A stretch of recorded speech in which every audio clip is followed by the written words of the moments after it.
সংবিধান পরিবর্তন করতে হলে এটা নিঃসন্দেহে পৃথিবীর যে কোনো দেশে, আর এরা তো বিপ্লবী সরকার না, সাংবিধানিক সরকারও তো না। সাংবিধানিক সরকার ওই ক্ষেত্রে যে তারা রাষ্ট্রপতির কাছ থেকে শপথ নিয়েছেন এবং সুপ্রিম কোর্টের অ্যাপেলেট ডিভিশন থেকে তারা এদের লেজিটিমেসি নিয়েছেন। যেহেতু আপনার একটা ছাত্র গণ অভ্যুত্থানের মধ্যে দিয়ে এসছে, আমরা এটাকে সমর্থন দিচ্ছি, তারা আলোচনা করছেন, কথা বলছেন, ভুল ত্রুটি করছেন, কিন্তু সেই সময় কিন্তু চেষ্টাও করছেন সেটাকে মানিয়ে নেওয়ার। কোনোটাই পরিবর্তন হয়নি, উনি এখন আগের মতোই আছেন। কোনো এর জন্য যে কোনো একটা অনুশোচনা, এতগুলো মানুষকে তিনি হত্যা করলেন, ছেলেদের হত্যা করলেন, তার জন্য দেখবেন এতটুকু একটা মানে দুঃখ প্রকাশ করা তো করেননি, ক্ষমা প্রার্থনা দূরে থাকে। তো ওখান থেকে যেসব অত্যন্ত উস্কানিগুলো বক্তব্য দিচ্ছেন, দেশে অস্থিতিশীলতা সৃষ্টি করতে চাচ্ছেন, পরিষ্কার বোঝা যাচ্ছে যে উনি দেশে একটা ইনস্টেবিলিটি তৈরি করতে চান। আমরা তো ওনার মামলার কোনো প্রত্যাহার চাইনি, আমরা বলেছি যদিও, কিন্তু উনি চান। উনি কি চান? উনি তো চাচ্ছে যে মামলাগুলো আপনার লিগেলি আপনার শেষ করা হোক, যেহেতু মামলাগুলো সমস্ত মিথ্যা মামলা, ফেক মামলা। বিএনপি নেতারা দীর্ঘদিন যাবৎ এলাকায় থাকতে পারেন, তাদের নামে শত শত মামলা ছিল। সেই রাজনীতিবিদরা এখন ফিরে এসেছে। ফিরে এসে আগে যে সমস্ত, সবাই নয়, আগে যে সমস্ত জায়গাতে আওয়ামী লীগ নিয়ন্ত্রণ করতো, চাঁদাবাজি করতো, মাস্তানি করতো, দখল করতো, সেই সমস্ত কিছু কিছু জায়গায় বিএনপিও এখন একই রকমের কাজ করছে।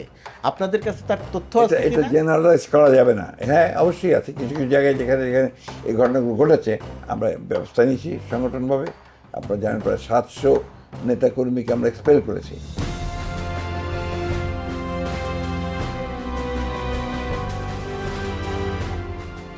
কেয়ারটেকার সরকার বাতিল করাটাই হচ্ছে আপনার সবচেয়ে বড় ভুল হয়েছে।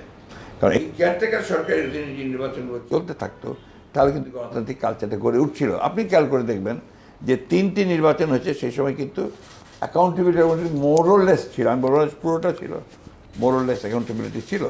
পার্লামেন্টে কোনো ডিবেট হতো না এই গত 15 বছরে। তার আগে তো হয়েছে, পার্লামেন্ট থেকে বহু কিছু বেরিয়ে এসছে। এই জায়গাগুলো আমরা যে রাজনৈতিক দল করি, কারণ আমিও বলি আপনার, আমাদের রাজনৈতিক দলগুলোর কালচার তো নির্ভর করবে আপনার দেশের ডেমোক্রেটিক কালচারের উপরে। কারণ আমি এই জায়গাটা আমাদের সবাইকে মিলেই আপনার ঠিক করতে হবে। ঠিক করতে এই যে আপনি যে 3টি নির্বাচনের কথা বলছেন, 14, 18, 2024, এগুলো আসলে কোনো নির্বাচনই ছিল না। সেটা একজন সাংবাদিক হিসেবেও আমি মনে করি না যে ওগুলো কোনো নির্বাচন ছিল।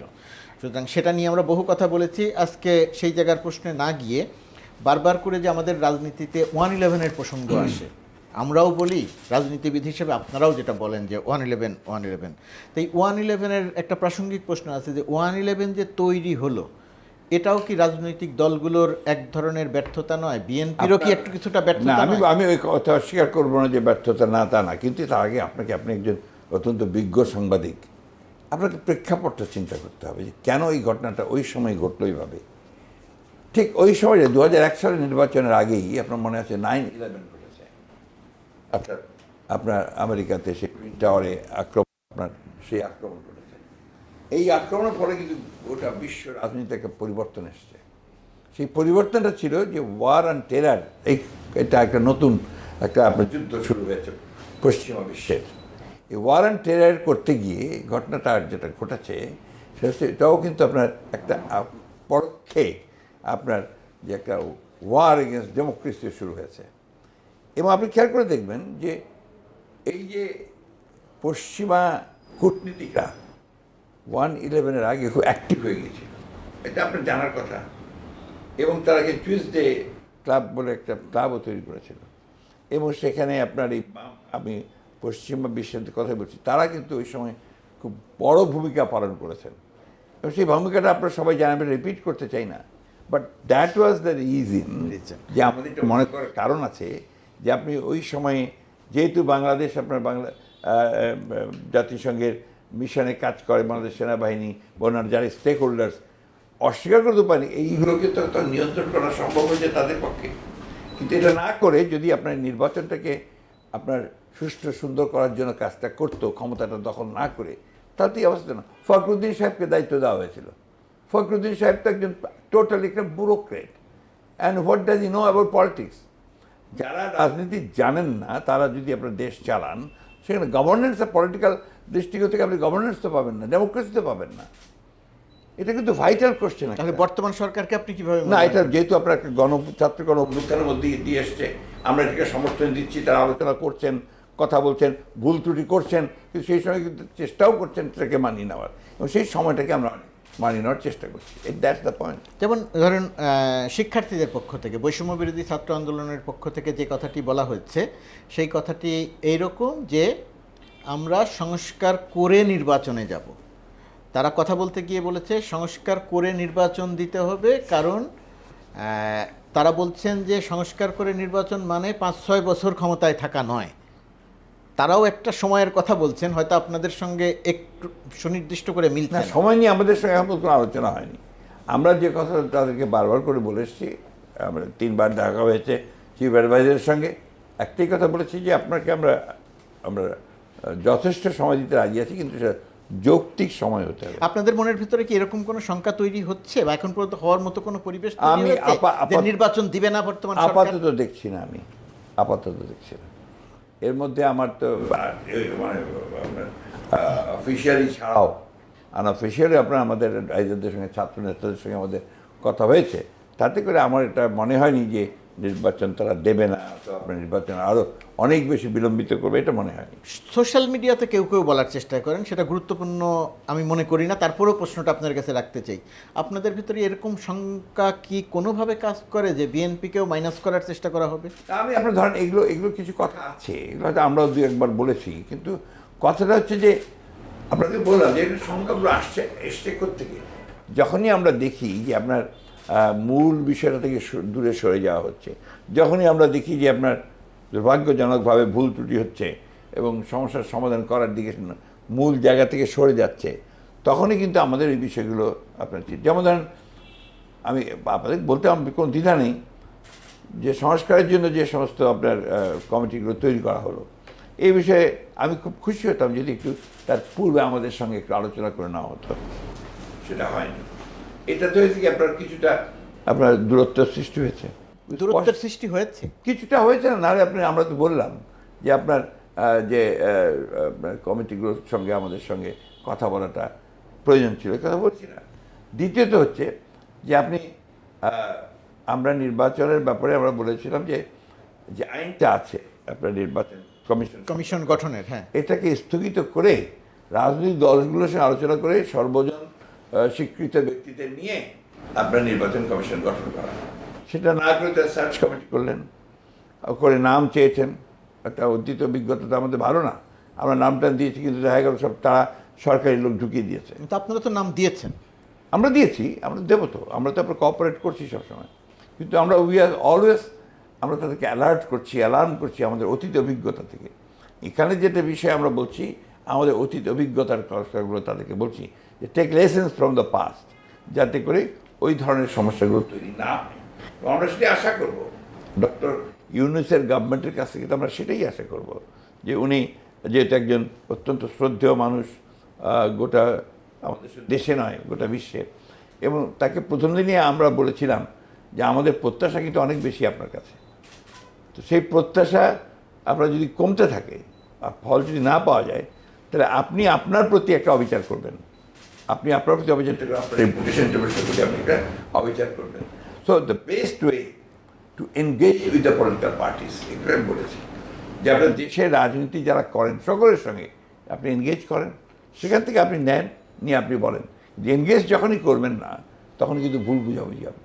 মাত্র 5-10 মিনিট কথা বলে কিন্তু আপনার একটা আলোচনা, এই এত বড় আলোচনা হয় না, এবং আর কথা বললে বড় যা 1 ঘন্টা আলোচনা হয়, কিন্তু তখন তো অনেক বিষয় এসে যায়। এই জন্যে আমি মনে করি যে তাদেরকে ঘন ঘন রাজনৈতিক দলগুলোর সঙ্গে বসা প্রয়োজন সবগুলো বিষয়ই। আপনি এই যেমন আপনার আমরা দেখছি যে ডক্টর আলী রিয়াজ সাহেব চিঠি দিচ্ছেন রাজনৈতিক দলগুলোকে, আমরা কিন্তু এখনো পাইনি, হয়তো পাবো, যে তারা চাচ্ছেন যে আমরা কী চাই সেটা তাদেরকে লিখিতভাবে জানানোর জন্য। খুব ভালো কথা, লিখিতভাবে জানাবো আমরা, কিন্তু same time they should talk with the political parties যে এই বিষয়গুলো আছে। তা আমরা সেটাও আপনারা জানাতে চান, আপনারা জানতেও চান। হ্যাঁ, আমরাও তো লিখিত দেবো, আবারও লিখিত আমরা দেবো। তারপরে কি আসবে ওটাকে আমাদের সঙ্গে আলাপ না করে করলে, যদি আপনার দেখা যায় যে মেজর কোনো প্রবলেম হয়েছে, সেটা তো সবসাথে ফান্ডামেন্টাল ব্যাপার। এখানে একটা কথা উঠে আসছে, আপনার কেউ কেউ বলছেন সংবিধান কি, কোনো সংবিধানই নাই। আমি নিজে শুনেছি আপনার কয়েকজন বলেছেন এই কথা। এটার কোনো সংবিধান দরকার নেই, ওই গণ অভ্যুত্থানের সংবিধান। তো গণ অভ্যুত্থানের সংবিধানটা দেবে কে? আপনার কারা সংবিধানটা আনবে?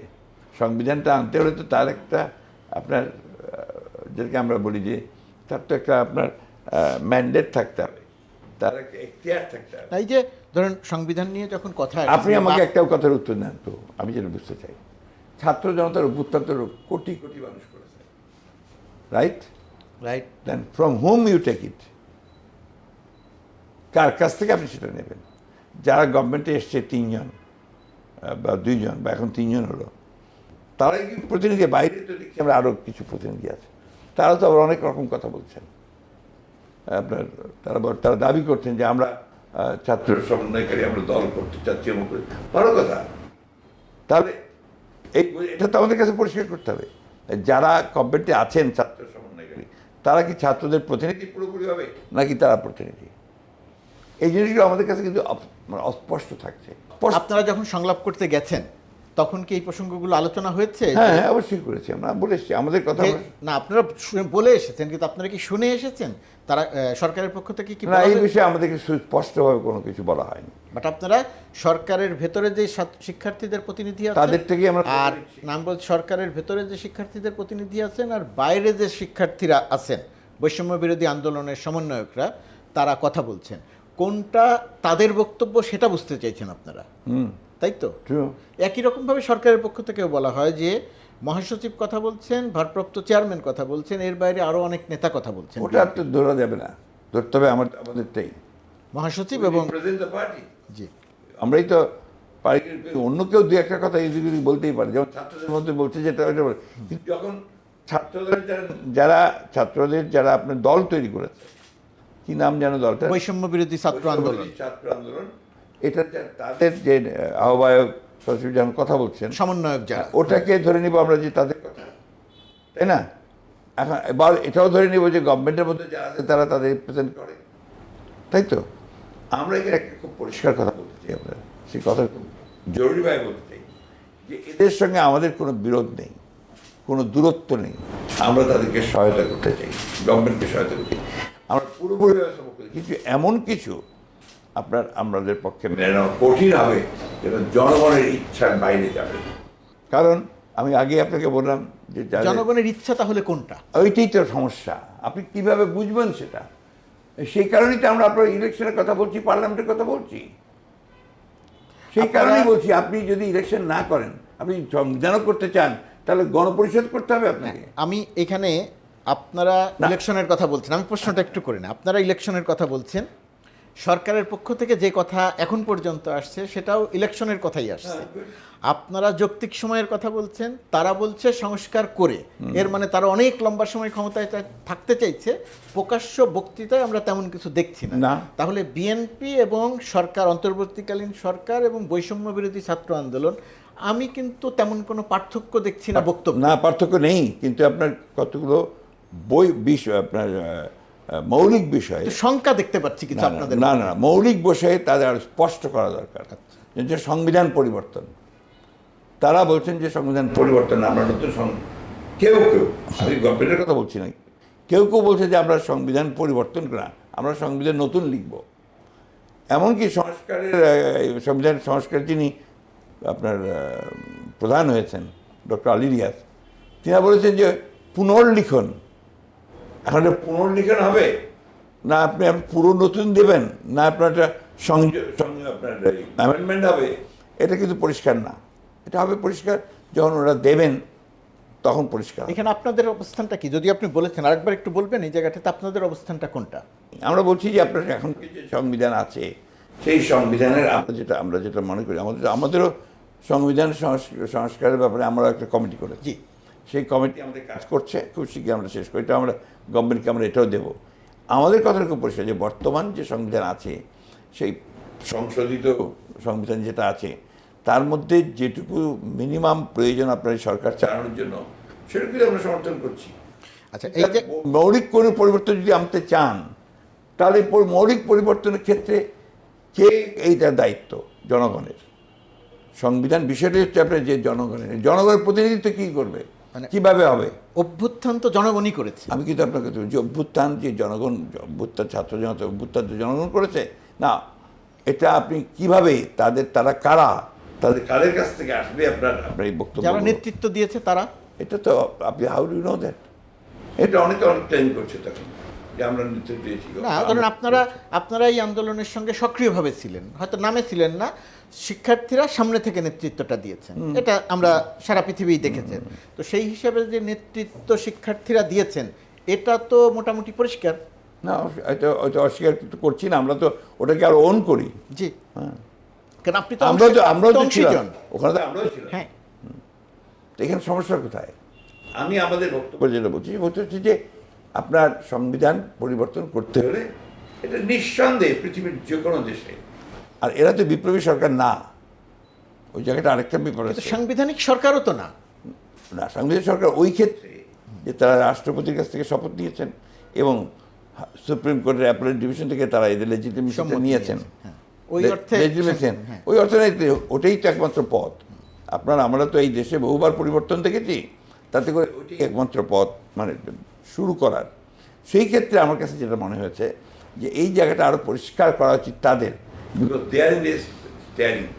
কিন্তু এই জায়গাটাতে যে আপনারা কেন মনে করছেন যে শেখ হাসিনার সবচেয়ে ঘনিষ্ঠদের একজন যখন রাষ্ট্রপতি, অর্থাৎ ফ্যাসিস্ট শাসনের যিনি অন্যতম একজন কাণ্ডারি রাষ্ট্রপতি, তো সেই রাষ্ট্রপতিকে যখন সরানোর উদ্যোগ নেওয়া হচ্ছে, তখন আপনারা কেন আশঙ্কা করছেন যে সাংবিধানিক শূন্যতা সৃষ্টি হবে?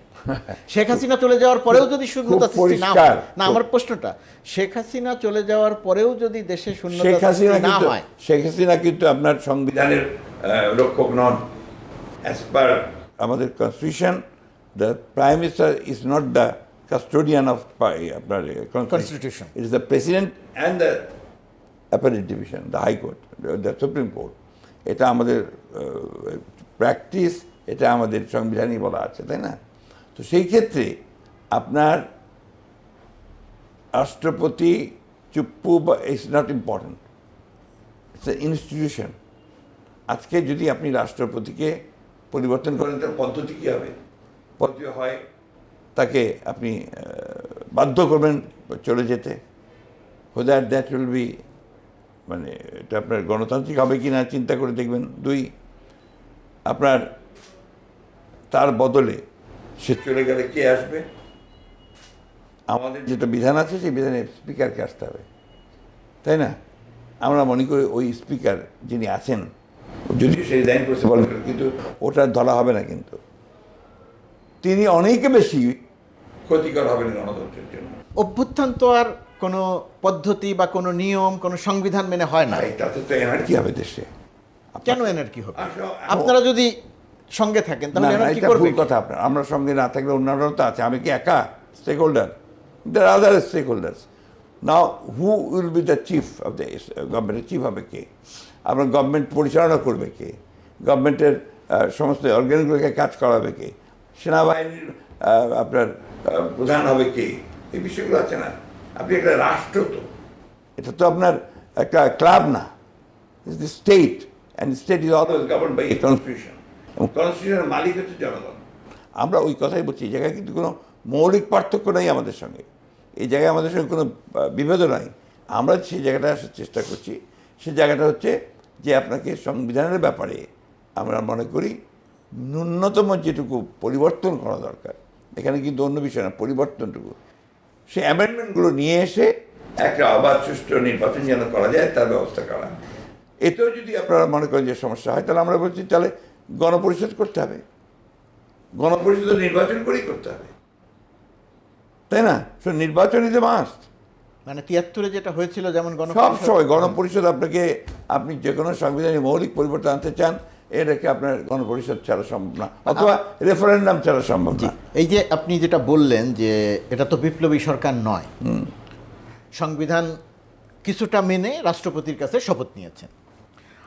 আবার কেউ কেউ বলছেন, কেউ আমি যদি নাম ধরেও বলি, যেমন ফরহাদ মজহার একজন চিন্তাবিদ, তিনি বলছেন এই সরকার রাষ্ট্রপতির কাছে শপথ নিয়ে ভুল করেছে, তার উচিত ছিল বিপ্লবী সরকার গঠন করা, ভুল সবাই করেছে, এখনও ভুল সংশোধনের সুযোগ আছে, বিপ্লবী সরকার গঠন করার, রাষ্ট্রপতিকে সরিয়ে দিয়ে। তো এটাও তো একটা চিন্তা। আমি একটা কথা বলি ভাই, জি, আমি একদম পুরোপুরিভাবে একজন আপনার গণতান্ত্রিক মানুষ। I believe in liberal democracy, not only my party is not a revolutionary party. আমি কিন্তু আমার দলকে প্রতিনিধিত্ব করি সবসময়। তো সেইখানে আমরা হচ্ছে একটা লিবারেল ডেমোক্রেটিক পার্টি।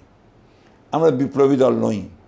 যারা বিপ্লব করতে চান তাদের সবচেয়ে বড় যে জিনিসটা আগে প্রয়োজন সেটা হচ্ছে একটা বিপ্লবী দল করা। সেই বিপ্লবী দলটা কোথায়?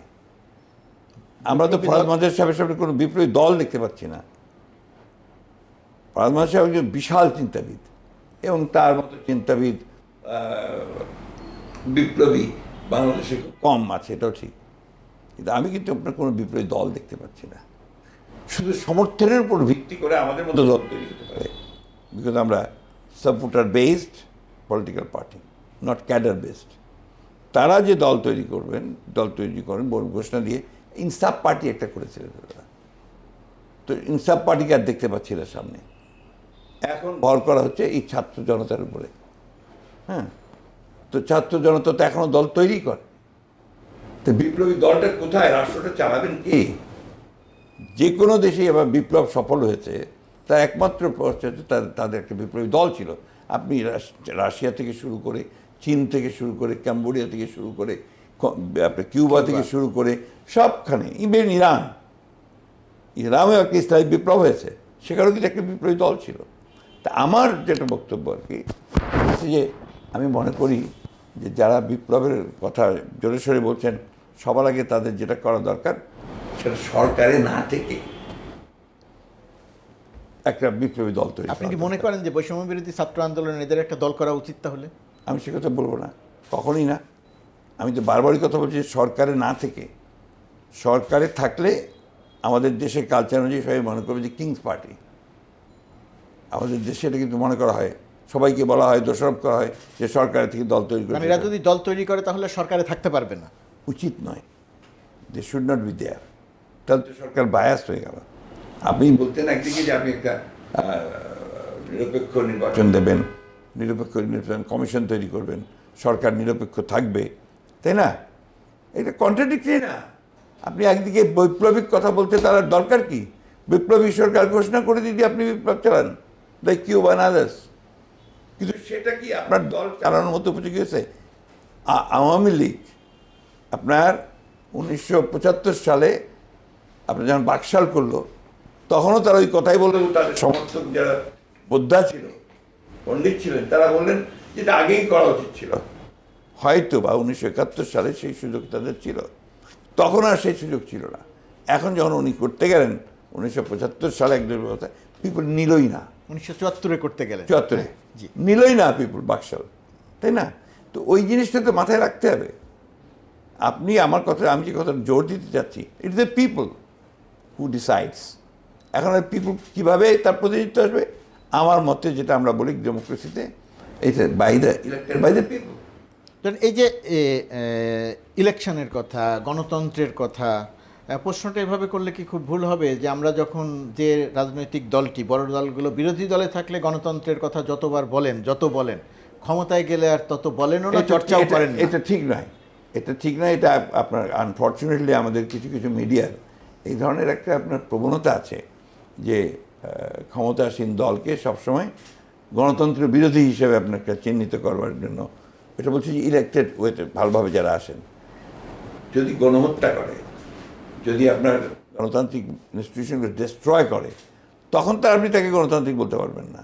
এবং সে ক্লেম করে বলতে, হাসিনা তো করেছে, তাই না? উনি এমন কথা বলছে, আমার অপরাধের কথা বুঝতে পারছি না, তাই না? কিন্তু আমরা যখন ছিলাম, আমরা সব ভালো করেছি কথা বলছি না, আমরা কিন্তু কতগুলো মৌলিক ফান্ডামেন্টাল চেঞ্জেস নিয়ে এসেছিলাম। একটা হচ্ছে আমরা সংসদীয় গণতন্ত্র নিয়ে এসেছিলাম। তত্ত্বাবধায়ক সরকারের দাবি আমেরিকার ছিল, কিন্তু আমরা মেনে নিয়ে আমরা এটাকে ইন্ট্রোডিউস করেছি। আমরা তো শুরু করেছি কাজগুলো করার যে সুযোগ, সেই সুযোগ আমরা নেওয়ার চেষ্টা করেছি। কিন্তু যারা গণতন্ত্রের বিরোধী তারা সেগুলোকে ডিস্ট্রয় করেছে। আপনাকে তো একথা স্বীকার করতেই হবে যে বাংলাদেশের যতগুলো রাজনৈতিক দল আছে, এর মধ্যে সবচেয়ে বেশি, বিশেষ করে ক্ষমতায় যাওয়া দলগুলো, সবচেয়ে বেশি গণতান্ত্রিকভাবে কাজ করার যদি দল থাকে সেটা বিএনপি করেছে। একথা স্বীকার করার কোনো উপায় নেই। তো এই জিনিসগুলো কেন জানি না আপনারা অনেকেই আরেকটা জিনিস আমার কাছে একটু বিস্ময়ের মতো মনে হয় যে বাংলাদেশের মিডিয়ার একটা অংশ তারা আপনার ওই এই ধরনের সরকারগুলোকে খুব পছন্দ করেন, যে আপনার যেগুলোতে আপনার গণতান্ত্রিক দলগুলো নির্বাচিত হয়ে আসে না, মানে নির্বাচিত সরকার। এই একই কথা কিন্তু শেখ হাসিনাও বলতেন। না না না, আমি সে কথা বলছি না তো। শেখ হাসিনার সঙ্গে আমাদেরকে ইকুয়েট করবেন না। আমরা 15-16টা বছর ধরে আমরা আপনার লড়াই করেছি, সংগ্রাম করেছি। আমরা এই ফ্যাসিবাদের বিরুদ্ধে আমরা জান দিয়েছি, প্রাণ দিয়েছি, জেলে গেছি। তো don't equate us with Sheikh Hasina, that will be totally একটা দুর্ভাগ্যজনক কথা হবে। এই কথাগুলোকে বলে আপনারা একটা জিনিস যেটা করতে ভয়টা হয় যে আপনারা একটা ন্যারেটিভ তৈরি করেন যে গণতান্ত্রিক দলগুলো সঠিক নয় বাংলাদেশে। এই ন্যারেটিভটা তৈরি ক্ষতিকর। এটাকে আপনাদের উচিত যে এটাকে গণতান্ত্রিক দল বা গণতন্ত্রের বিষয়টাকে যেন আপনার জনগণের সমর্থনটা আদায় করতে পারেন, বিশেষ করে ইয়াং জেনারেশনের মধ্যে আপনার এটা খুব বেশি প্রয়োজন। এই ধারণা যদি হয়ে যায়, আমি কিন্তু আপনার আগেও বলেছি আমি একটা কমপ্লিটলি একটা গণতান্ত্রিক মানুষ এবং দল আমার গণতান্ত্রিক। আমি লিবারেল ডেমোক্রেসিতে বিশ্বাস করি। আমি আপনার একসময় বাম রাজনীতি করেছি, বিপ্লবী রাজনীতি করেছি, বিপ্লবী দল করেছি, কিন্তু আমি দেখেছি যে আসলে এটা হয় না। Ultimately democracy is the best system amongst the worst. খুব সংক্ষেপে যদি আপনার কাছ থেকে, আপনি বিএনপিতে যোগ দিয়েছিলেন কেন বাম রাজনীতি থেকে? এই কারণে, যেহেতু প্রসঙ্গ আসলে এই কারণে আমি তো আপনার যখন রাজনীতিতে আসলাম, সক্রিয় রাজনীতি আসলাম, আমি কিন্তু ইন্ডিপেন্ডেন্টলি এসেছিলাম অ্যাজ মেয়র, যেটাকে তখন চেয়ারম্যান বলা হতো ঠাকুরা পৌরসভা। তখন আপনি কলেজের শিক্ষক? না, আমি তো রিজাইন করেছি। হ্যাঁ, কলেজের শিক্ষক রিজাইন করে এসে আমার শহর থেকে আমি রিজাইন করেছিলেন কেন? এখন তো অনেকেই একসঙ্গে থেকেই বহু কিছু করেন। না না না, আমি তো এখনকার কথা তখনকার কথা আলাদা, আমার ব্যক্তিগত তো ভিন্ন। আমি রিজাইন করেছি কারণ ওটাই নিয়ম, ওইটাই আইন, এবং আমি মনে করেছি যে আমি যখন আপনার রাজনীতি করবো তখন সরকারের কোনো রকম থাকার কথা না। তখনও আপনার আমি যে দলে গেছি সে দলটা বিরোধী দলে ছিল। আপনার এরশাদের গভর্নমেন্ট, বিএনপি তখন বিরোধী দলে। বিএনপিতে গেল কেন? প্রধান কারণ হচ্ছে বিএনপির যিনি প্রতিষ্ঠাতা শহীদ প্রেসিডেন্ট জিয়াউর রহমান, তিনি একজন সেনা বাহিনীর লোক হয়েও তিনি কিন্তু আপনার বহুদলীয় গণতন্ত্র নিয়ে এসছেন এই দেশে, নাম্বার 1। নাম্বার 2, তার গভর্নেন্স, এটা ছিল সবচাইতে বাংলাদেশের যতগুলো গভর্নমেন্ট এসছে, যতগুলো এসছে তার মধ্যে সবচাইতে ভালো গভর্নেন্স ছিল তার। 3 নম্বর হচ্ছে একজন আপনার প্রধান হিসাবে সবচেয়ে সৎ মানুষ, অনেস্ট লোক। আমার কথা না, everybody will agree with that. 4 নম্বর, তিনি বাংলাদেশের বর্তমান যে অবস্থাটা আপনারা দেখছেন, এই যে আপনার ইকোনমিক ডেভেলপমেন্টের যতটুকু ভিত্তি তৈরি হয়েছে, এটার ভিত্তি তার সমালোচনা করা। আরএমজি আপনার তৈরি পোশাক কারখানাগুলো, মানব সম্পদ এইগুলো, এই কাজগুলো তার। কৃষিতে আপনার উন্নয়ন নিয়ে আসা, এটাও তার কাজ করা। তো এই বিষয়গুলোর জন্যই আমি তখন আপনার আর দেশনেত্রী বেগম খালেদা তখন এই দেশনেত্রীর বিরুদ্ধে আন্দোলন করছেন, এবং সেই কারণে আমি তখন এই জায়গাটাতে আসবো। তার আগে আরেকটা প্রশ্ন করে আসতে চাই যে আপনি এই সরকার নিয়ে কথা বলছেন, সমর্থনের কথা বলছেন। একটা কথা আলোচনায় আছে যে অন্তর্বর্তীকালীন সরকার না হয়ে এটা যদি একটা জাতীয় সরকার হতো, তাহলে আপনি যেটা বলছেন যে সরকার রাজনৈতিক দলগুলোর সঙ্গে আরও বেশি আলোচনা করে না কেন, করলে সুবিধা হতো। সেই ক্ষেত্রে জাতীয় সরকারের ব্যাপারে আপনারা সম্মত হলেন না কেন? দুটো বিষয় আছে আপনার। একটা হচ্ছে যে বাংলাদেশের যে পলিটিক্যাল কালচার, আপনি এটাকে কখনোই বাদ দেবেন না। একটা দেশের রাজনৈতিক যে সংস্কৃতি, সেটাকে কিন্তু সবসময় যে কোনো আলোচনার মধ্যে আমাদেরকে রাখতে হবে, নাহলে আমরা ভুল করব। আমরা রাতারাতি ইংল্যান্ড হয়ে যেতে পারবো না, রাতারাতি ইউরোপ হয়ে যেতে পারবো না। আমাকে আমার যে এক্সিস্টিং অবস্থা আছে সেটাকে নিয়েই কিন্তু আমাকে কাজ করে রেখে সামনের দিকে যেতে হবে। তো এখানে আমরা যেটা মনে করেছি যে বাংলাদেশে তো অনেক পলিটিক্যাল পার্টি, এবং উত্তরমুখী, দক্ষিণমুখী, পূর্ব, পশ্চিম, ছোট বড় ছোট। তো এইখানে আপনি এক্স্যাক্টলি কীভাবে একটা কনসেনসাস আনবেন, ইটস ভেরি ডিফিকাল্ট, খুবই ডিফিকাল্ট। তো এটা আপনার ধরেন নন পলিটিক্যাল লোকেরা যত দ্রুত আনতে পারে, টেকনোক্রেটস আর আদার্স, এটা আপনার পলিটিক্যাল পার্টি নেতাদেরকে একটু সময় লাগেই। এটা অস্বীকার করার কোনো উপায় নেই, এটা সব দেশেই, তাই না? তো সেই ক্ষেত্রে আমরা মনে করেছি যে যেহেতু এটা একটা ইন্টারিম গভর্নমেন্ট, দ্রুত সময়ের মধ্যে নির্বাচন দেওয়াটাই তাদের দায়িত্ব। সুতরাং এখানে একটা, আর অতীতের কেয়ারটেকার গভর্নমেন্টের যে আমাদের অভিজ্ঞতা, ভালোই, খারাপ না, সুন্দর অভিজ্ঞতা, সেইখানে যদি আমরা আপনার ওইভাবে একটা দিই। কেয়ারটেকার গভর্নমেন্টের অভিজ্ঞতা ভালো, কিন্তু 2006-07 বাদ দিয়ে, 6-7 কোন মানে 2006-07 7-এর ইলেকশন হয়নি, না ইলেকশন না, হচ্ছে আমি 8-এ। বলছি সর্বশেষ যে তত্ত্বাবধায়ক সরকার ছিল ফখরুদ্দিনের, সেটার অভিজ্ঞতা বাদ দিয়ে ভালো বলছেন, পর্যন্ত করেছে 8-এ। হয়তো ওই সময়টা বাদ দিয়ে। না, বাদ দিব না, আমি পুরোপুরি অনেক কিছু ফ্লড ছিল, ফ্লড সবসময় কম বেশি ছিল, কিন্তু নট দ্যাট মাচ যেটাকে আপনি একটা বড় প্রবলেম ক্রিয়েট করছে তা না, অ্যাকসেপ্টেবল। আমরা অ্যাকসেপ্ট করেছিলাম, পার্লামেন্টে গেছি না 2008-এ। আমাদের ওই যে বললাম যে রাজনৈতিক কালচারটা আপনি নেবেন, রাজনৈতিক কালচারে আমরা যেটা দেখছি যে আপনার কেয়ারটেকার গভর্নমেন্ট যদি থাকে বা আপনার একটা নিরপেক্ষ সরকার থেকে, তাহলে ওই কাজটা করতে সুবিধা হয়, মানে সহজ হয়, সবাই মেনে নিচ্ছে তো মেনে। এখনও তো আপনার দায়িত্বশীল কোনো রাজনৈতিক দল কিন্তু আপনার বিদ্রোহ করেনি বা এমন কোনো কথা বলে যে আমি এটা মানছি না, ওই দু একজন ব্যক্তি ছাড়া, যারা কখনোই মানেন না কোনো কিছু। বেগম খালেদা জিয়ার বিষয়ে একটু জানতে চাই, সর্বশেষ আপনার কাছে কি তথ্য আছে? দেশের মানুষের, শুধু বিএনপির না, দেশের মানুষের একটা জানার আগ্রহ উনি আছে। তো এখন আপনার ওই ওনার যে মামলাগুলো আছে ওগুলো তো লিগালি হাইকোর্ট মানে সুপ্রিম কোর্টে পর্যন্ত আবার ওখানে গেছে। সেটা আপনার আরেকটা হচ্ছে যে যেটা সেটা হচ্ছে যে আপনার ওনার শারীরিক অবস্থা আগের চেয়ে নিঃসন্দেহে ভালো, তবে এমন ভালো না যে ভারতে উনি একটা লম্বা জার্নি ট্রিপ বা এক্সস্টিভ কিছু নিতে পারেন, এখনও সেটা না। এখনও তাকে আপনার হুইল চেয়ারে মুভ করতে হয়, একটু একটু ঘরের বাসার মধ্যেও যদি কোথাও যেতে চান, এখনও তাকে সাপোর্ট নিতে হয়। আর তার অসুখটা তো আপনারা জানেন, এই অসুখটা লিভার সিরোসিস, তো এই অসুখটাও আপনার এখানে খুব জটিল অসুখ একটা। এখন আমরা তাকে বিদেশে নিয়ে যেতে প্রথম থেকে চাচ্ছি এই জন্যে যে এখানে আপনার লিভার ট্রান্সপ্ল্যান্টের সুযোগ নেই, অথবা আরও ফার্দার যদি কোনো ডেভেলপ ট্রিটমেন্ট থাকে, অ্যাডভান্স ট্রিটমেন্ট থাকে, সেটারও সুযোগটা এখানে কম।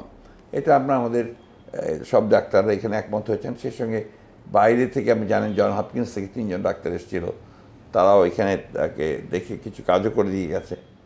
তারা মনে করছেন যে একবার বাইরে গেলে তাদের টোটাল যেটাই থাকে, সেই ইকুইপড হাসপাতাল যদি থাকে, তাহলে সেখানে তাদের মতামত নিয়ে কাজ করলে সুবিধা হবে, ওনারও একটা মানসিক পরিবর্তন হবে। এটার দিক দিয়ে উনি মানসিক দিক দিয়ে খুব স্ট্রং আছেন, ভেরি স্ট্রং। সর্বশেষ আপনার সঙ্গে যখন দেখা হয়েছে তখন কি রাজনীতি নিয়ে কোনো কথা হ্যাঁ, হয়েছে? এখন তো উনি পরামর্শ রাজনীতি নিয়ে দিয়েছেন? এখন তো উনি রাজনীতি নিয়ে আমাদের কথা বলেন, যারা যান তাদের সঙ্গে কথা বলেন। আপনার সঙ্গে সর্বশেষ যখন কথা হয়েছে হয়েছে হ্যাঁ, উনি রাজনীতি বলছেন যে এটা এটা এটা এভাবে করলে ভালো হবে, এটা এইভাবে করলে ভালো হবে। অ্যাক্টিভলি যেহেতু উনি থাকতে পারছেন না, পরামর্শ তো এখন দিচ্ছেন কিছু কিছু। বা যখন তিনি শুনেছেন যে আওয়ামী লীগ সরকারের পতন হয়েছে, শেখ হাসিনা পালিয়ে চলে গেছে, সেই সময় কি সেই আপনার সঙ্গে সময় তো কোনো কথা হয়েছে? আমি তো তখন আপনার পরবর্তীতে কোনো কথা হয়েছে? ওই রাতেই তো আমি হাসপাতালে গেছি। না, পরবর্তীতে কোনো হ্যাঁ, কথা হয়েছে এটা নিয়ে? আমি ওই যে আপনার মনে আছে নিশ্চয়ই, যে হাসপাতাল থেকে তিনি একটা স্টেটমেন্ট দিলেন, 4 লাইনের 5 লাইনের, অত্যন্ত চমৎকার একটা স্টেটমেন্ট দিয়েছিলেন। পরবর্তী বাসায় কথা হয়েছে। এখন তো এই গভর্নমেন্টের উপরে উনি অত্যন্ত আস্থাশীল, মনে করেন যে এই গভর্নমেন্ট একটা সুন্দর একটা নির্বাচন দেবে এবং আশা করেন যে সমস্যাগুলোর সমাধান হয়ে যাবে। উনি খুব অ্যালার্ট থাকতে বলেন, সতর্ক থাকতে বলেন, কারণ বাংলাদেশে সবসময় কিছু কনস্পিরেসি হয় বিভিন্ন কারণে। আওয়ামী লীগের রাজনীতি বিষয়ে আপনার পর্যবেক্ষণ কি এখন? আওয়ামী লীগ আসলে এখন রাজনৈতিক দল নাই, তার কোনো রাজনীতি নাই। আওয়ামী লীগ আগেও বলেছিলেন, আপনাদের মনে থাকার কথা, আমি বারবার বলেছি যে Awami League has become politically bankrupt. এখন আওয়ামী লীগ কিন্তু পলিটিক্যালি ব্যাংক্রাফট হয়ে গেছে। তার রাজনীতি আসলে কী আওয়ামী লীগের? আওয়ামী লীগ তো এখন শুধু পরাজিত না, ধিকৃত একটি দলে পরিণত হয়েছে পুরোপুরি। এবং আপনার একটা মানুষ খুঁজে পাবেন না যে ইভেন আওয়ামী লীগের মধ্যে যারা আছে আপনার একটু সেন্সেবল, তারা বলবো যে মারাত্মক ভুল হয়েছে। কিন্তু আমি যে বললাম যে আপনাদের রাজনীতি নেই তো। কিন্তু শেখ হাসিনার যে টেলিফোন সংলাপগুলো যেগুলো প্রকাশিত হয়েছে, তার কোনোটা কি আপনি শুনেছেন? আমি শুনেছি কিছু কিছু, সব শুনি না আমি।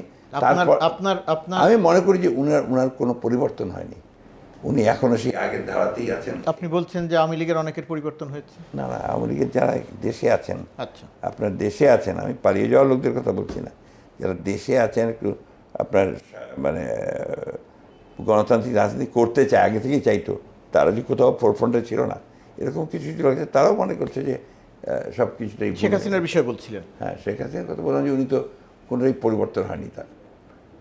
কোনোটাই পরিবর্তন হয়নি। উনি এখন আগের মতোই আছেন। কোনো এর জন্য যে কোনো একটা অনুশোচনা, এতগুলো মানুষকে তিনি হত্যা করলেন, ছেলেদের হত্যা করলেন, তার জন্য এতটুকু একটা মানে দুঃখ প্রকাশ করা তো করেননি, ক্ষমা প্রার্থনা দূরে থাক। তো ওখান থেকে যেসব অত্যন্ত উস্কানিমূলক বক্তব্য দিচ্ছেন, দেশে অস্থিতিশীলতা সৃষ্টি করতে চাচ্ছেন, পরিষ্কার বোঝা যাচ্ছে যে উনি দেশে একটা ইনস্টেবিলিটি তৈরি করতে চান। এই হুকুম দিচ্ছেন ট্রাম্পের ছবি নিয়ে। পোস্টার নিয়ে আসো।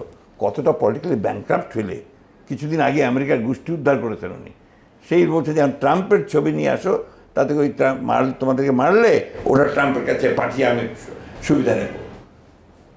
টোটালি ব্যাংক্রাফ্ট পলিটিক্স, একেবারে দেউলিয়া হয়ে গেছে আমাদের।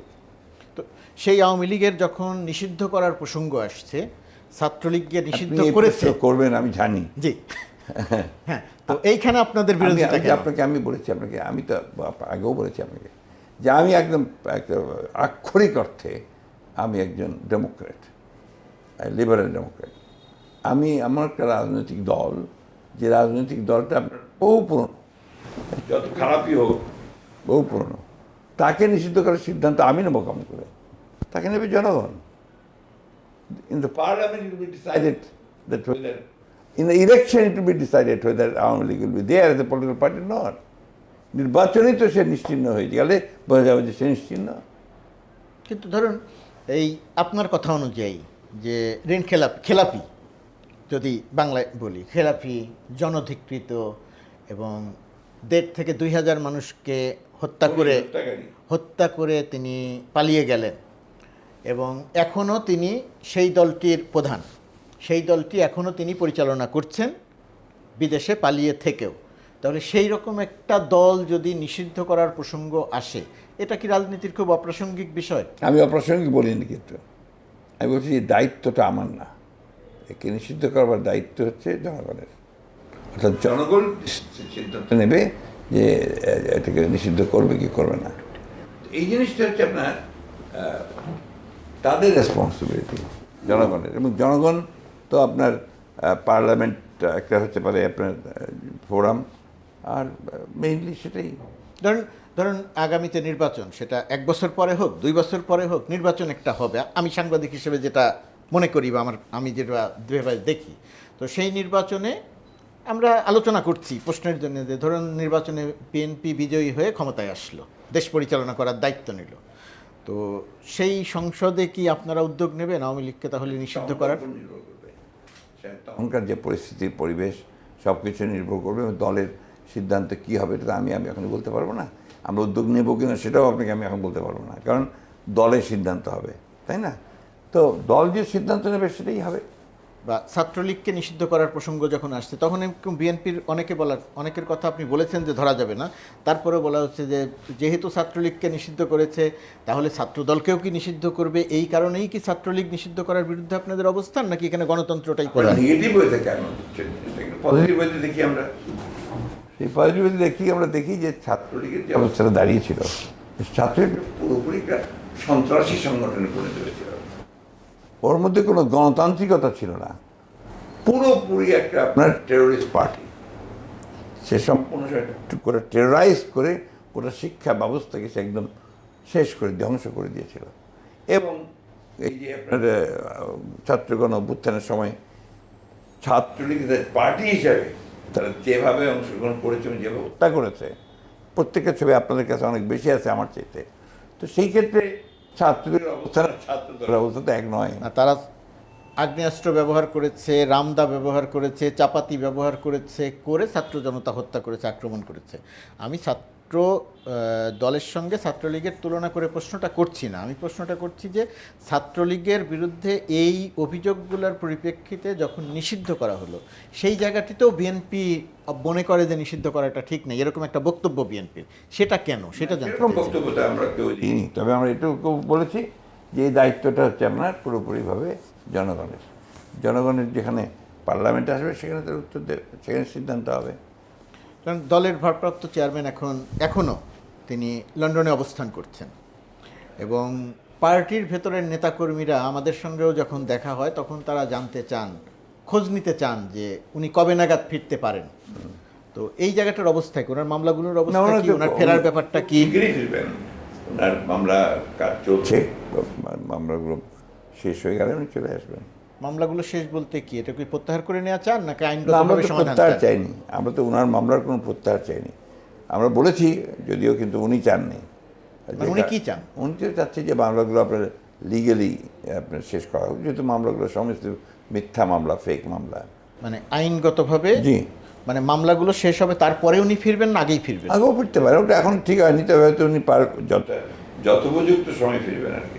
আর সামগ্রিকভাবে এই সরকারের যে কার্যক্রম এখন পর্যন্ত 3 মাস হয়ে গেল, শেষ করে দিব, 3 মাস হয়ে গেল, সেই সামগ্রিক মূল্যায়নটা কি আপনার? না, BNP এখন পর্যন্ত তো সরকার তার যে আপনার সদিচ্ছা, সেটা তারা প্রমাণ করেছেন যে তারা আপনার একটা ইন্টারিম গভর্নমেন্ট হিসেবে তারা যে নির্বাচন করার প্রয়োজন দ্রুত, সেটা তারা করেন, আপনারা এখন নলেজ করেন, তার জন্য তারা ব্যবস্থা নিয়েছেন যে তারা এই কাজটা দ্রুত করবেন। আমি আশা করি যে খুব দ্রুত তারা করবেন। তবে কতগুলো জায়গায় ওনাদের ল্যাপসেস আছে, যেটা আমরা আগেও বলেছি, যেমন আপনার price control of the essential commodities, এটাতে তারা এখনও মানে দৃশ্যমান কোনো ব্যবস্থা নিতে পারেনি। এটা হলো 1 নম্বর। 2 নম্বর হচ্ছে যে আপনার বিনিয়োগের ক্ষেত্রেও আপনার ব্যবসায়ীদের কাছে আমি আলাপ করেছি যতটুকু, সেক্ষেত্রে আপনার তাদের মধ্যেও একটা বলা যায় যে আস্থার সংকট আছে, অনিশ্চয়তা দেখা দিচ্ছে যে আপনার যে মেজার্সগুলো নেওয়া হচ্ছে, সেই মেজার্সগুলোতে তারা ঠিক স্বস্তি বোধ করছেন না আর কি। আর আইন শৃঙ্খলা পরিস্থিতির জায়গাতে অনেক ইমপ্রুভ করেছে। আপনার এরকম একটা পুরোপুরি ডিস্ট্রয়েড আইন শৃঙ্খলা ব্যবস্থা, পুলিশ পালিয়ে গেছে, থানা থেকে পালিয়ে গেছে, হেডকোয়ার্টারে নাই পুলিশ। তো পুলিশের প্রবলেম যেটা হয়েছে যে সমস্ত পুলিশ বাহিনীটাই আপনার কোশ্চেন হয়ে গেছে, ফলে প্রত্যেকে পুলিশ কর্মকর্তার মধ্যে কিন্তু আস্থার অভাব এসে গিয়েছিল। ওই জায়গাটাতে তারা ফিরিয়ে নিয়ে এসছে, যথেষ্ট ফিরিয়ে নিয়ে এসছে, কাজ করছে। আমি তো এখন দেখছি যে আপনার কোনো মতেই আগের চেয়ে খারাপ না, আওয়ামী লীগের চাইতে তো বেটার, অনেক বেটার। 2-1টা ঘটনা, এত জনসংখ্যার দেশে আপনার যে 2-1টা ঘটনা ঘটবে না, এত অস্বীকার করা যায় না। বিএনপি নেতারা দীর্ঘদিন যাবৎ এলাকায় থাকতে পারেনি, তাদের নামে শত শত মামলা ছিল। সেই রাজনীতিবিদরা এখন ফিরে এসেছে, ফিরে এসে আগে যে সমস্ত, সবাই নয়, আগে যে সমস্ত জায়গাতে আওয়ামী লীগ নিয়ন্ত্রণ করত, চাঁদাবাজি করত, মাস্তানি করত, দখল করত, সেই সমস্ত কিছু কিছু জায়গা বিএনপিও এখন একই রকমের কাজ করছে। আপনাদের কাছে তার তথ্য আছে এটা কিনা? জেনারেলাইজ করা যাবে না। হ্যাঁ, অবশ্যই আছে কিছু কিছু জায়গায় যেখানে এই ঘটনাগুলো ঘটেছে, আমরা ব্যবস্থা নিয়েছি সংগঠনভাবে। আপনারা জানেন প্রায় 700 নেতাকর্মীকে আমরা এক্সপেল করেছি আপনার বিভিন্ন জায়গায় এইসব করার জন্য। তো সেটা আপনার অবশ্যই আমাদের নলেজে আছে। আমরা এই ব্যাপারে অত্যন্ত সজাগ এবং সতর্ক, এবং কোথাও কিছু ঘটলে আমাদের কাছে আসে এবং আমাদের চেয়ারম্যান সাহেবের নেতৃত্বে সেটাকে আমরা ব্যবস্থা গ্রহণ করি। এই ব্যবস্থাগুলো আমরা দৃশ্যমানভাবে দেখেছি, তারপরেও আমি প্রশ্নটা করেছি। আর যে প্রশ্নটা না করলে হবে না, সেটা হচ্ছে আঞ্চলিকভাবে একটা প্রচারণাও বলি, প্রোপাগান্ডা বলি, যেটা আছে যে এদেশের সংখ্যালঘুরা নিরাপদ নয়, তাদের নিরাপত্তা দেয়া যাচ্ছে না, সংখ্যালঘুরা আক্রান্ত হচ্ছে। রাজনৈতিক দল হিসেবে বিএনপি এটাকে কিভাবে দেখে? আপনি বলুন তো যে এই কথাটা কতটুকু মারাত্মকভাবে সত্যি? আপনি বলুন যে সত্যতা কতটুকু? 5 তারিখে অবশ্যই আপনার কিছু ঘটনা ঘটেছে, সেই ঘটনাগুলো ছিল কমপ্লিটলি পলিটিক্যাল, রাজনৈতিক। সালাম আলাইকুম রহমানের বাড়ি আক্রমণ হয়েছে, লুট করে নিয়ে গেছে। ঠিক একইভাবে যদি কোনো হিন্দু আমরিক নেতার বাড়িতে আক্রমণ হয়ে থাকে, আপনি ওটাকে ঠেকানোর কোনো রাস্তা নাই, তো ছিল না সেই দিন। এখন তো আর হচ্ছে না। এখন যে সমস্ত কিন্তু প্রোপাগান্ডাটা কিন্তু চলছে এখনো, প্রোপাগান্ডা চালানো হচ্ছে, এটা একটা ক্যাম্পেইন চালানো হচ্ছে আওয়ামী লীগের পক্ষ থেকে। আপনার দুর্ভাগ্যজনকভাবে ভারতের মিডিয়া থেকে সবচেয়ে বেশি প্রোপাগান্ডা আছে, ভারতীয় মিডিয়া থেকে। এবং এই যে আপনার কালকের যে ঘটনা ঘটলো, এই ঘটনা 1 সেকেন্ডও দেরি করেনি তারা। মুহূর্তের মধ্যে আপনার ইন্ডিয়া টুডে, আপনার যে ডেইলি যেটা বের করে আর কি, হ্যাঁ, টাইমস অফ ইন্ডিয়া, এরা একেবারে সত্য মিথ্যা বহু রিপোর্ট তৈরি করে ছেড়ে দিয়েছে। তো এটা হচ্ছে যে ভারতের একটা মিডিয়া, তারাই বলেন, তাদের যারা আসছেন এখানে, তারাই বলেন যে কনসার্টেড ওয়েতে তারা ক্যাম্পেইনটা চালাচ্ছে। এবং উদ্দেশ্যটা হচ্ছে যে বাংলাদেশকে আপনার কাইসোলেট করে তারা একটা জঙ্গিবাদী রাষ্ট্র হিসাবে চিহ্নিত করা। যেখানে আপনার উত্থান হচ্ছে, আওয়ামী লীগ থাকলে আপনার ওই জঙ্গিবাদের উত্থান হয় না, আর আওয়ামী লীগ বাদ দিয়ে কেউ আসলে জঙ্গিবাদের উত্থান হবে। রং ন্যারেটিভ আপনার গোটা বিশ্বকে খাওয়ানোর চেষ্টা করছে। এখন তো বিশ্ব ওটা খাচ্ছে না, সারা বিশ্ব আর ওটা খাচ্ছে না। ট্রাম্পের এক্স বার্তার পরে কি বলা যায় যে একেবারেই বিশ্ব খাচ্ছে না? না, বিশ্ব তো ট্রাম্প একা তো বিশ্ব নন। ট্রাম্প একটা ট্রাম্প ব্যক্তি হিসাবে, ট্রাম্প কিন্তু আমেরিকাও নন এখন। আপনার নেওয়ার পরে নেওয়ার পরে বলবো যে আমেরিকা, তাই না? কিন্তু সেই জায়গায় যেটা, এটাও আপনার প্রশ্ন সাপেক্ষ যে এটা কি ট্রাম্পেরই বক্তব্য নাকি আপনার অন্য কারো বক্তব্য। এবং সেটা আমার কাছে মনে হয় যেটা এত ইরেসপন্সিবল একটা বক্তব্য, যে বক্তব্যটা কোনো মতেই একজন রাষ্ট্র নায়ক বা আপনার যে স্টেটসম্যান অথবা আপনার একজন রাষ্ট্রের প্রধান, তার পক্ষে এই ধরনের বক্তব্য দেওয়া একেবারেই আপনার অ্যাকসেপ্টেবল না। শেষ করতে গিয়ে আবার শেষ করতে পারছি না, এটাই শেষ প্রশ্ন যে বাংলাদেশের গণমাধ্যম নিয়ে আপনাদের একটা পর্যবেক্ষণ আছে, মিডিয়া নিয়ে পর্যবেক্ষণ আছে।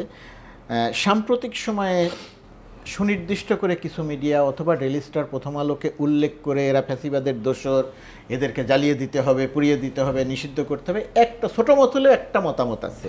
একটা বড় রাজনৈতিক দলের মহাসচিব হিসেবে নাম উল্লেখ করতে আপনার কাছ থেকে শুনতে চাই না, এই জায়গাটিতে কি হওয়া উচিত বা আপনাদের অবস্থান? না না, আমরা তো খুব পরিষ্কারভাবে বলেছি, আমরা তো আপনার মিডিয়ার, বিশেষ করে আপনার গণমাধ্যমের কমপ্লিট স্বাধীনতা আমরা বিশ্বাস করি।